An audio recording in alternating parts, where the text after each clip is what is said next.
I'll show you how it's done. Shazam!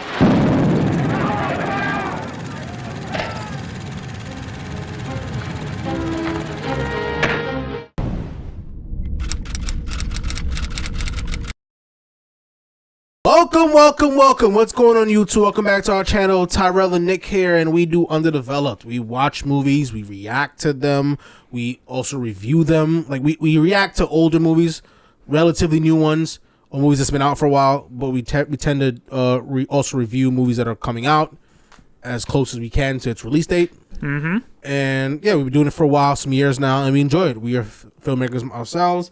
I make films. I'm also working in the industry. He does too. And it's Undeveloped. This is what we do. You know what I mean? And last year we did this. We had a lot of fun doing this. It was my favorite video that year. Yeah. Hands down. It was? Yeah, the best and worst list. I thought it was just fun to to talk about the list and why we love and hated all those movies. Yeah. And we're going to do it again. The videos themselves came out really good in my opinion. I was very happy. I'm glad. Yeah, I loved it too. This is fun. So I like to make this a tradition. The only thing is that it's really hard to do it because that means watching lots of movies. Mm-hmm. So there's a lot of movies that we couldn't even see this year that will probably even make this list. Possibly. Same thing with the best list. Mm-hmm.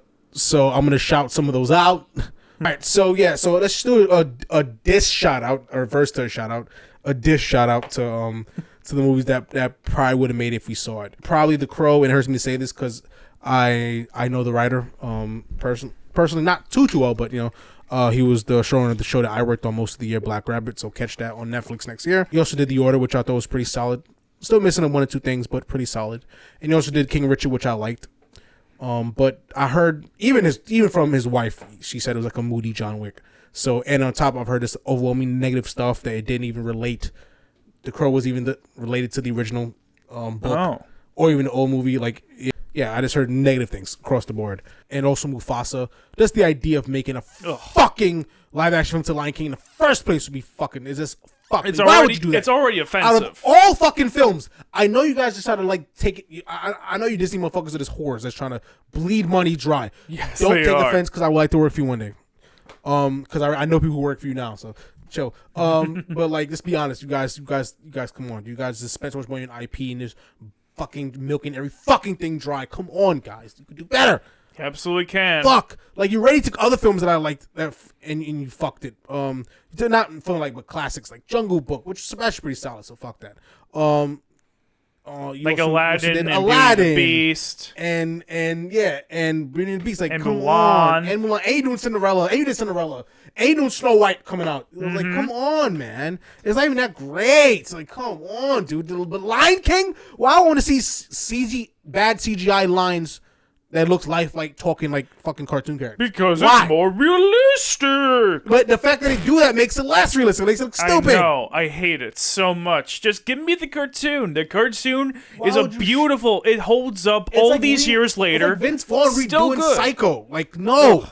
Yeah. You can make a movie exactly make for make and it still be, you don't do it. It's a sin. It's a crime. Mm-hmm. Fucking crime. Sorry. And now you're doing a prequel. It's another crime? It's a crime. I want to see why this happened. This is a crime against art. We're going forward, not backwards. Stop that shit. Stop trying to make prequels just to fucking milk money.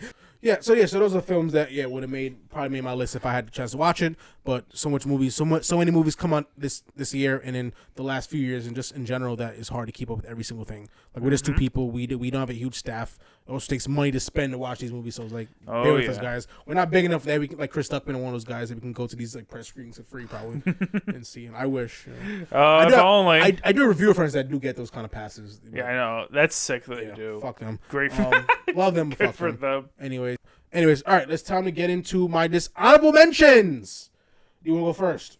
Sure, I'll go. I actually don't have that many dishonorable mentions this year. I really thought of two that I really wanted to talk about that I knew you weren't. First of all, One Love, the Bob Marley movie. It's not a bad movie. That's really why it's not on the list, because as a movie, it's perfectly passable. But the biggest problem is that you have this figure who, it seems like there's a lot more political, strong messaging things that should be happening that's being kind of taken out of context, or a lot of things are like meant, or they're not really portrayed as it should be in the movie. Like it feels like it skirts around a lot of interesting topics, so I wanted to delve into them, and that very much took me out of it. Like in everything I've heard about Bob Marley, it very much implies there is more to the story, and the movie just did a bad job of covering that. And also, another dishonorable mention, I only have one more. Argyle.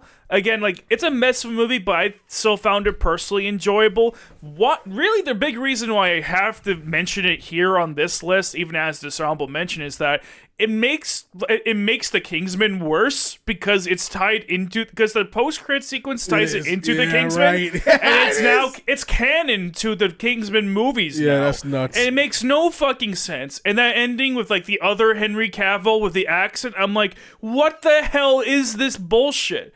And the whole movie itself is tonally all over the place. Not sure if it wants to be like a parody or actual like well-written satire of the genre matter. It tries to be so meta sometimes, but other times it just doesn't. It's such a weird, oddly little movie. It just couldn't be. I couldn't go without talking at least a little bit.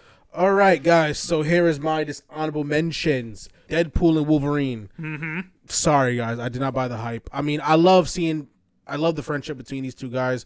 Fan of both of them in their own rights. I think Ryan Reynolds is one of the last remaining movie stars, and he's a huge charmer, huge personality in his movies. He also has talent too, but he has become like similar to The Rock as a product. Yeah, he is a brand, more of an actor now. More of an actor, you know what I mean?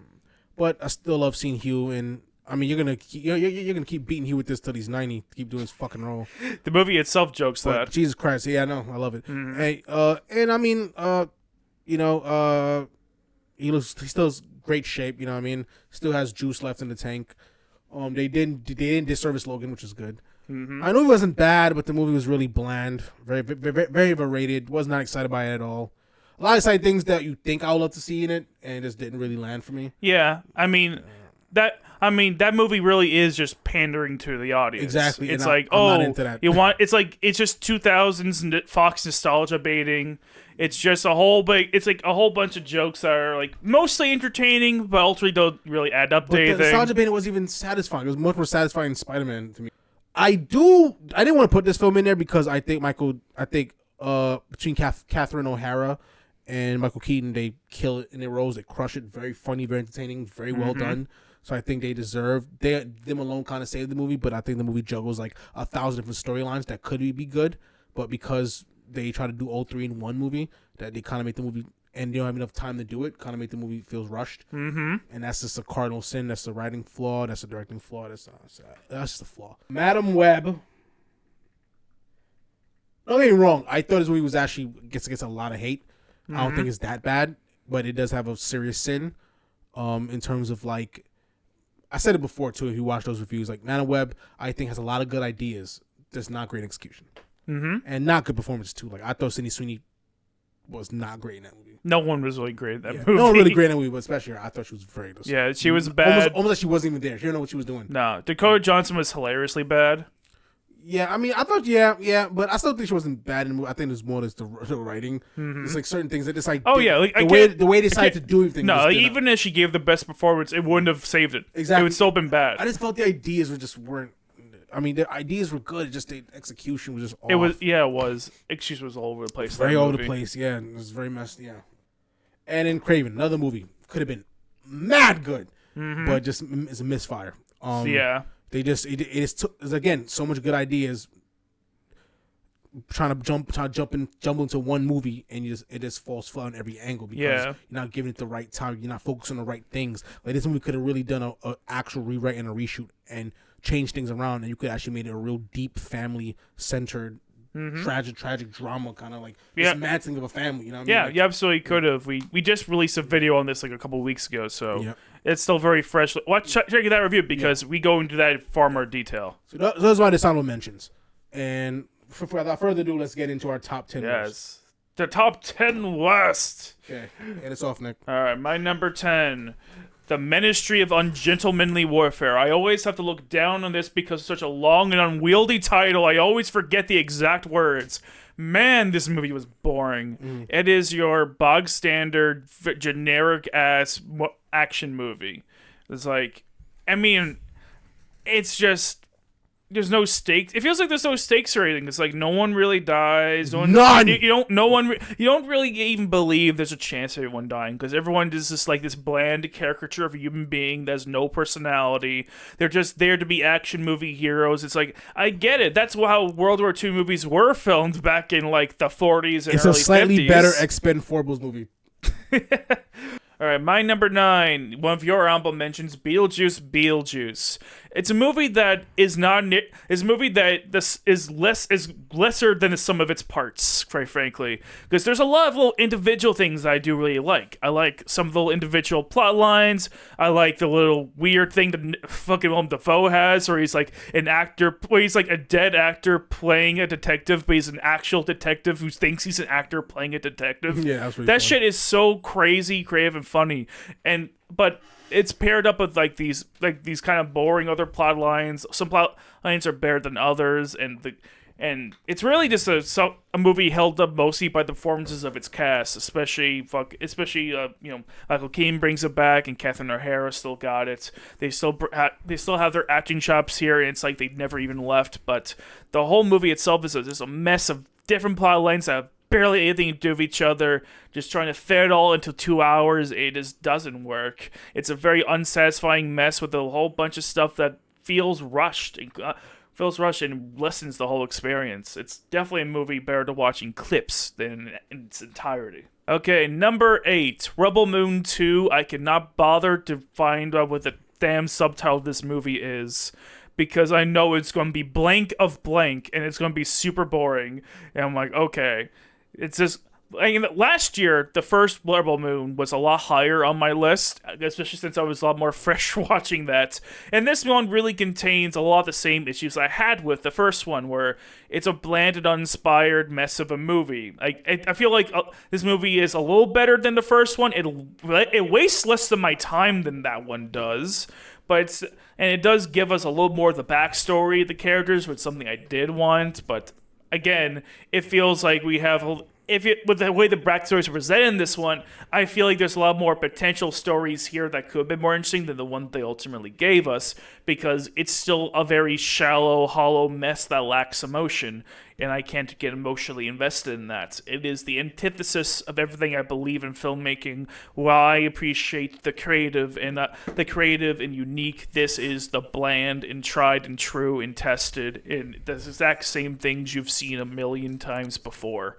Word. And I absolutely cannot fuck with this movie on not only a philosophical level, but also just a movie level, because it's pretty boring in my opinion. But anyways, that's all I feel. I hope this is the last I'll ever have to mention Rebel Moon for the rest of my life. Anyway, enough of that. I'm sick of talking about that. Let's go to my number 7, The Hitman, the Netflix movie, The Hitman. Man, I know the producer. Yeah, you do. You do. Sorry, Michael. Miss you, man. No hate here, man. No hate, but I don't like the movie. Well, I know one of the producers. I don't know if he's the main producer, but he definitely was a producer on that. Okay, cool. Well, honestly, the reason why this movie isn't further down on the list is because I did actually enjoy a good chunk of this movie. I'd say the first hour or so, I would have even called it a good movie. I really enjoyed parts of it. I thought it had some interesting concepts. Like, okay, it felt like it was going to eventually address the morality of what he was doing, what the main character, this fake headman, actor pretending to be a headman, was actually doing. But no, it never really went that direction, and instead pivoted in a whole different way, where no, he's suddenly a criminal covering up his love interest's crimes, and he's super duper easily quick to murder people to protect that secret. I'm like, this is such a drastic shift. It's so unsatisfying, and they get away with it at the end. And it's like, I don't know. I think the movie wants me to root for them like they're the good guys. They're not. They're absolutely not, and it kind of pisses me off. Okay, now time for number 6. We got a Y2K, a movie that we just talked about, like, I want to say a month ago when that first came out. That movie, that's enough. I feel like I actually did enjoy maybe the first 10-20 minutes of it, because it did a good job of really recreating the exact period of time. Like, late 2000, the year 2000, leading into Y2K itself, and all that stuff is done very well, but when you take that away, what you have is a movie that starts off like a cheap American Pie parody, and then it kind of just turns into this post-apocalyptic, weird, wacky comedy that's really not even funny. And that was a twist I absolutely did not like. I did not like a lot of the decisions made. A lot of the characters are just... And the thing is, it's hard watching a bad comedy because you understand, okay, this is here for a joke. This is what they're setting up. This is what they're doing. This is what they find funny. But a lot of the humor there, it just isn't funny. It's not funny. It's not insightful. It's not charmingly stupid. It's just stupid. I mean, okay, that stuff with Fred Durst was kind of charmingly stupid, but that's about it. The rest of the movie is just a mess. Not entertaining, not fun at all. This blah, blah, blah, the movie.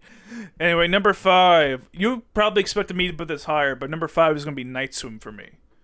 Night Swim. It was I think that was the first movie we saw of 2024. Yeah, I think so. Fuck, I hated that movie. You did. It is such a waste of time.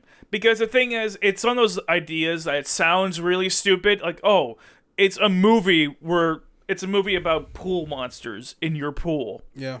It sounds really stupid, and I had no faith in it, but then I saw it, and they had some interesting ideas, and for a while, it kind of got me to open up, like, while I was watching, okay, where are they going with this? Is this going to lead to anything? Is this going to become interesting? And it never really fully does. I feel like it spent a whole movie teasing me of an interesting story, I just never got it. I'm like, you could have fleshed out this whole monster thing, this whole like society of souls living in the pool. There's a lot of things you could have potentially dug into and really like explored, and you didn't. And the family drama was just like kind of there. Like it wasn't like bad, but it wasn't really good either.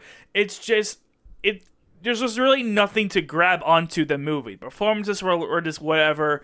Everything that happened in the movie was just whatever. It's just unambitious. I mean, it's a movie that really wants to be ambitious, but it just can't really muster the courage to actually explore its topics. So it just feels like a complete waste of time to watch it. That's how I felt watching the movie anyways. But still, there are 4 movies I hated far worse than this one. Speaking of which, number 4, If, with Ryan Reynolds and Jonathan Krasinski. I'm sorry I'm coming off annoying saying this guy. I do work in industry, so the people I work with on Joker too, Fully Ado, they were the same production team on If. Mm-hmm. So yet again, I feel kind of bad talking about another movie that I know we worked on. Poor them. If was so bad. Such like the whole imaginary world concept, like it's like Foster's Home for imaginary friends, but not funny or not charming, and most of the characters just suck. Like there were some good ones, like I like Steve Carell's imaginary friend. I think he was the highlight of the movie. And then there was like the main, and then I forget who plays her, but like the ballerina one was kind of interesting too. But then, man, you had so many other ones that are just not funny at all. We have all these imaginary friends, and the whole movie just like, it really doesn't know what it wants to be about, because it feels like, it wants to be about this boy reconnecting with his dad, but no, they don't really go anywhere with that. Then it becomes, it's about a boy fighting for the rights of the Ifs, or the rights for the Ifs to continue to exist. Mm-hmm. And that also leads nowhere. And then Ryan Reynolds was an If the whole time, and I'm like, you have so many plot threads that go nowhere. Much like Beetlejuice, where it's just a complete mess of the movie, but at least with Beetlejuice, there were a lot of aspects of the movie that were enjoyable, which is why it's a lot high. I hold it in much higher regard than I do If. I hold If in very low regard because, man, there was so little to really appreciate about this movie. There's like 2 performances, and even then they're not the main cast. The main cast is just fucking dreadful. This is the worst performance I've seen of Ryan Reynolds, probably, honestly. He's just very much phoning it in, just kind of there, and like, hey, I'm doing this. Yeah, he cared much more about Deadpool and Wolverine. He definitely did. He definitely did. He gave a shit in that movie. He didn't give a shit in this movie. But yeah, If. Don't watch If. Just watch old reruns of Foster's Home for Imaginary Friends. It's the same thing but better. Just watch that. It was a classic back then, and it's still way better than this fucking shit. Anyways, number 3. Speaking of fucking shit, Borderlands. Borderlands is fucking shit. I already am not a fan of the video games per se. I know a lot of people who are, they have fun with it, and I respect that to a degree, but the games themselves do have this, like, very dated, cringy humor to them, but even the movie itself doesn't do justice to this already off-putting style of comedy for me. It's like, oh, what if you took what made this game unique and special and put it in the hands of people who didn't understand why people actually do like it?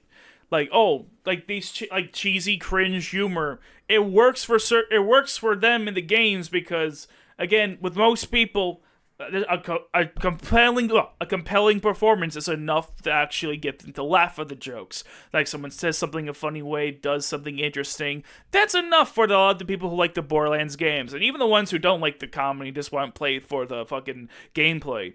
They'll put up with it because it's not like the worst thing ever. But here it's like, oh, you have a bunch of big A-list celebrity actors who are not putting in their A game at all. You have Kevin Hart, who is horribly miscast, playing a big tough guy, which I'm like, no, that's not who you are. You're not compelling enough to do that, or at the very least, you're not showing me here that you're compelling enough to do that. You have Jack Black as Claptrap, which I'm like, dude, Claptrap is like one of the most iconic voices in gaming. Just get the fucking original voice actor. He's already annoying enough. You don't need Jack Black here to half-ass his lines. And then the rest of the cast, man, did no one give a fucking shit when they're acting in this movie? Man, I mean, I hope they had a fun time. They better have had a fun time, because then that'd be something good to take away from it. But as it is, like, it's a boring story that has a mismatch of characters, and like it mishandles some fan favorites and doesn't even include some villains that could have been used in this movie itself, and it goes into the themes of Borderlands. Just a boring, bland, offensively unfunny movie, and it is still only the 3rd movie on this fucking list. Oh god. Number 2, fuck this movie, Unfrosted. It is so unfrosted, more like unfucking funny. Or how about I watched this on Netflix and I feel like I want my money back. That's how bad it is. Jesus fucking Christ. It's Jerry Seinfeld's theatrical debut, his first big project since the goddamn Bee Movie. And this is what he comes up with. He comes up with this dumb movie. Comedians in Cars Getting Coffee is pretty good.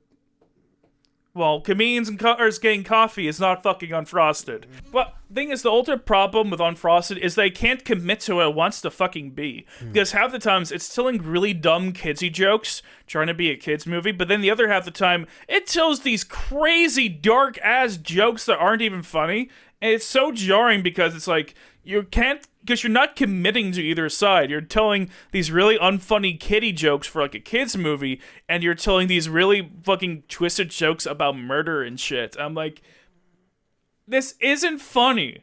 I don't know what you think you're doing, but it's just so random, and it doesn't mesh well because the tone is all over the place. Like, I can't fucking enjoy James Spader being this fucking mafia milkman guy. That could have been super funny, but I can't enjoy it. I like Dinklage. Do you like Dinklage? I didn't really like Dinklage in this movie, to be he honest. was his best, but I mean, always a kick out of seeing him. I mean, it's not the worst role I've seen him in, but come on.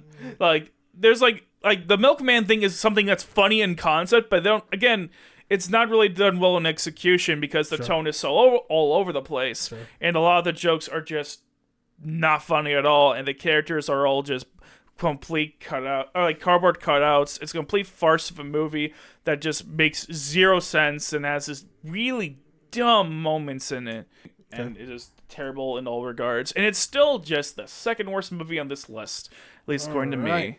Let's get to it. Yeah, my number 1 is Origin. Origin is my pick for the worst movie of 2024 for one simple reason.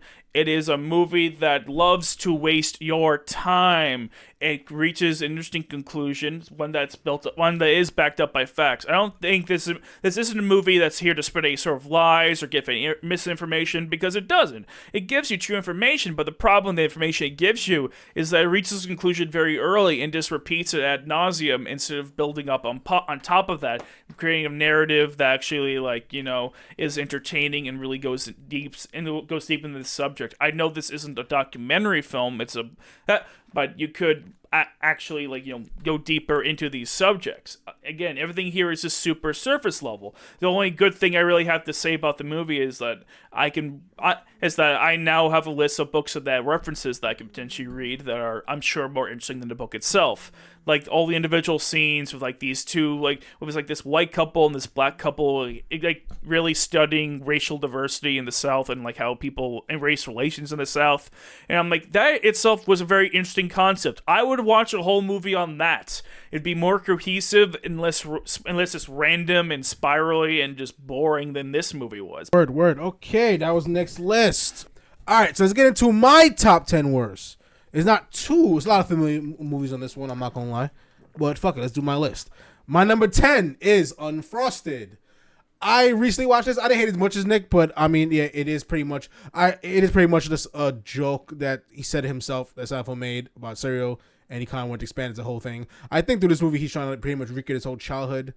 You know what I mean? Through the things that he experienced as a kid. The thing I like about it is just, yeah, it's a lot of unfunny jokes, but I mean, it failed as a comedy, but it didn't fail necessarily too much as just a movie in general. I think it had certain interesting things in it, but overall it pretty much was lackluster and it deserves to be in this list. But I think there's 9 worst.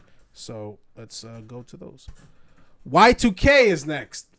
I mean, outside of just the way they recreated 2000 nostalgia, I thought a lot of things were ridiculous, like the way that guy died quickly, just so abruptly, with the guy with the hat, and he was on a skateboard and he fell back. I'm like, wow, I thought you were going to do more of this character and just kill him off abruptly in the most anticlimactic way. I guess it's part of the joke. I don't know. It's not even really Y2K. I thought it was going to actually play into what Y2K is if it really happened. They just went fucking, okay, we're just going to create a bunch of murder bots and a bunch of murdery kitchen appliances and kill you guys. Yeah, it's kind of... Yeah. Well, Skynet was your kitchen. Yeah, I'm not interested in that. I actually wanted to play with the concept of actual Y2K. And my number 8 is Gladiator 2. I mean, the first one was solid. I thought it was a decent cinematic experience. But the second one, yeah, man. I mean, starts out pretty good. Has a lot of interesting ideas, but the classic case of falling flat in your face by juggling too much fucking ideas. And I like that they try to beautifully mimic what the plot of the first one, by making the person perceived as a villain, which is Pedro Pascal because he killed the main character's wife, but he's actually the Maximus of his story. I thought it was interesting, but I feel as soon as he dies off a little too soon, and then the main character just automatically forgives him. He automatically forgives his mother after he felt that he neglected her. You know what I mean? There's a lot that kind of thing. That doesn't, one thing happens and all of a sudden I'm forgiving and good. No, and then Denzel Washington's plan was so well thwarted, so well calculated, just for it to fall flat in his face immediately. Not even, maybe it could have been better being a part 1 and part 2. Maybe let him get what he wants and then have a big deal taking him down. Just kind of agree. You're starting things up just to kill it immediately. It just makes everything lackluster. The whole point of a cinematic experience is to put us on a ride, you know what I mean, and let us enjoy the ride. Now I'm gonna start this something that could be interesting, and I'm gonna immediately smash on his face, and it's over. Just because I want to explore different plots, and I don't have enough time to really get through them, and I want to do it, and I'm not gonna sacrifice and change anything. I'm just gonna try to jumble it all in a 2-hour period. Fuck it. Yeah. And I don't like that, and I don't like the quick forgiveness, the quick changes. It's it didn't feel realistic. I don't think you'll be that easily forgiven. One moment, one scene just makes you change your whole arc entirely quickly. No, it should have been a gradual thing. And yeah, so it failed in that front. I'm sorry. It did. Rebel Moon Part 2. That is my number 7. It's simply a fucking Star Wars ripoff. Completely unoriginal, completely derivative. It's poor man Star Wars essentially, and I'm not going for it. Wasn't terrible, but I mean, they brought back the fucking main villain. Why, when you had him killed off? And they're gonna bring him back, do something unique, not just bring him back to do the same thing over again. Blah blah blah blah blah blah blah blah. That's what the movie is. Sorry. The Union, a Netflix movie with Mark Wahlberg and Halle Berry. My God, dude. Mark Wahlberg, you have fallen from grace, my man. Stop doing these Netflix movies. These movies suck. I mean, it could have been. I like the idea of these two together. I thought the chemistry was decent. I thought they had potential. It just that the movie just a bland fucking Central Intelligence, but worse. Number 5, Hitman. Hey, the Hitman is not really. Sorry, Michael again. Michael Costigan, much love. I mean, the thing is, the movie's not bad. It's just that I have a lot of hatred for this movie because of things that they did, and Nick went into it in his review. The fucking Hitman, bro. My God, like it started off decent. I liked the idea; it was unique. You know, him pretending to be Hitman. I thought it was weird, but I'm like, okay, this could be interesting, and it was until he just did a 180 in his character arc and became an evil guy who's fucking co-signing murder just because he wants his dick wet. Just like that. Fuck off! So fast. Like this bitch is a psycho. I thought it would have ended with him making a hard decision to go against his instinct and turn her in. And you know, even though he loves this woman, he's still gonna turn in because he's stuck to his moral guns. It'd have been fitting, but no, I want to go against the grain so much that I'm gonna do something that actually makes no fucking sense. Mm-hmm. Sorry, I hate that. And you deceive the people, making them think that they're the good guys, or they're not. They're evil. Evil people are getting away with evil things, with no repercussions. It's such a bullshit. I know the ending had an illusion of them starting to get caught, but fuck that. I wanted to see the retribution in this movie. It deserved it. Because it would have brought her character arc, the main woman's arc. It would have brought her arc to a fitting close. It would have been, yeah. And maybe even left it to be explored later. But the way you did it is just, no. Fuck that. These people did horrible things and they're not getting away with it. Then didn't kill for the right reason. They killed for selfish reasons, insane reasons. No. Sorry. And then you guy that never exhibited these kind of tendencies, just because you were so in love, you just willing to co-sign murder. You just want to go against everything you believe in so fast. Fuck you. Fuck this movie. I left angry. Number 4, Ministry of Agility Warfare. Boring. I'm sorry, it's boring. Love Henry Cavill, love Alan Richardson. I wish the best for these guys, but I mean, this movie was boring, and what really made it suck was that no set of repercussions, no fucking sense of like impact. Just everyone gets away scot free. No danger, no stakes, no nothing. Just everyone gets away scot free. Fuck that. Boring, bland, worthless. Move on. You could watch a better version of this movie. Oh, there's plenty of them that exist. I'll say fucking watch Inglourious Bastards. Yes, way better version of that movie. Number 3, If. My God. Much love to the people that worked on it. Even though they didn't work creative, they still worked on the production team. They got to see Ryan Reynolds and John Krasinski. I love Crash too. John Krasinski is pretty cool, man. I want the best for him. But yeah. Sorry, man. You didn't strike gold again with this one. Maybe you have luck doing a Jack Ryan movie. I don't know. But yeah, man, this one, it wasn't it, man. It was an idea that fell flat. The idea was interesting. It just the storyline. Maybe you could cultivate a story and then maybe hire a writer to really do something good with it, or maybe have a second opinion, a second writer to really help shape the story. Maybe you did and they just couldn't do it either. But I mean, I never seen Ryan Reynolds so boring. Not even formulaic, just so you made Ryan Reynolds honestly not charming. It's just uninteresting. Yeah. And that's his defining trait, that he's interesting and funny and a good personality. His personality couldn't be allowed to shine. Nope. It couldn't even. God. And it's a story that it just thought that was going somewhere, and it just ended up not going anywhere fulfilling or interesting. And this is a kid's movie, supposed to be fulfilling and interesting. I'm sorry. It had potential, but it fell flat on its fucking ass. Bang, bang, bang. That is number 3. Number 2 is Borderlands. My God. This would be number 1 if I didn't hate another movie more. But this movie was just a movie that you thought maybe 10 years ago would have been this huge hit, or had a potential to be this huge hit, but it has a Zack Snyder color palette, which already starts off bad. Kevin Hart, why? Kate Blanchett, why the fuck? Just so beneath you. It's embarrassing. How much money did they pay you? Or did you have to pay some debts? I don't know. But this one is not it, fam. God, I didn't watch the games. So I don't know too much about the games itself, or play the game, sorry. So I don't know too much about this, but this didn't seem that legit. Jack Black was annoying, and I like Jack Black. He made him annoying. Fuck this. No one was really interesting. No one was really good. I hated everybody in this movie. This a movie that really shouldn't happen. It's just a waste of a movie. Like they're trying to recreate this like 2000s, 2010 like action blockbuster you think would make money because you just have all the pieces there, but overall the pieces aren't doing shit. No effort. This movie literally has no effort behind it. It's just lame, especially behind the story. The story is like, fuck, I was put some generic story out there. Almost like AI or ChatGPT could have wrote this fucking script, honestly. I swear to God. Disappointment, blah. Fuck this movie. It sucks. Not Expendables, but just underneath it. Just underneath Expendables. I know. What do you think is worse than Expendables? Nah, I'd still say I'm not sure, honestly. I put them like, they're kind of like on par. And this is my number 1. Other one that Nick. I mean, I'm not gonna say he got my idea, but I was definitely was championing this movie's number one for a long time, and he knows this. Origin. Yes, we have the same one. Origin. I mean, Ava DuVernay is a good filmmaker. No, she is. I'll happily see her other movies. I think she could definitely do other things. Basically, these movies, it wasn't that was done incompetently. It wasn't even that the direction is bad. It's just that it's not a movie. It's a fucking documentary. It's not even a movie. It's not even a good documentary movie. It's not even a good documentary. If you watch a documentary, a good one, watch the Superman Christopher Reeve story. That's a good documentary with actual story that's actually compelling. It's just this one lady has an interesting idea that's not even fully realized, and then she goes repeating it to everyone else that she fucking meets, and she says "cast" like 1,000 times. If I could get drunk, if I played a drinking game every time she says "cast," if I was in the Alamo to watch this, so I could have got more drinks. If I could have got a shot every time she said "cast," I probably would have not been able to drive you home that night. Dude, if you got a shot every time you said if she said "cast," you'd be dead. You'd have had falling, alcohol poisoning and died. I would have fallen on the escalator and died. It would have been bad. I would have been so fucking wasted. I'd have been fucking vomiting in my crib. It'd have been just like a repeat of fucking Labor Day again. Yeah, assuming you even survive it, man. That level of alcohol, you can die from that. Like, might as well close the movie cast, exclamation point. Fuck you, the cast system. Fuck you! I'm sorry. Much love to Ava DuVernay. I mean, if I work with you one day, I'll be grateful. But I'm being honest, this was not it. It's misguided. It's not a movie.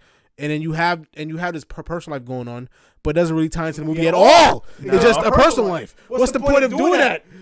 Like, focus the fucking movie. If you want it to be about her repeating casts over and over, at least focus on that. Don't have this other subplot with Johnny Bernthal. Again, underutilizing a good actor.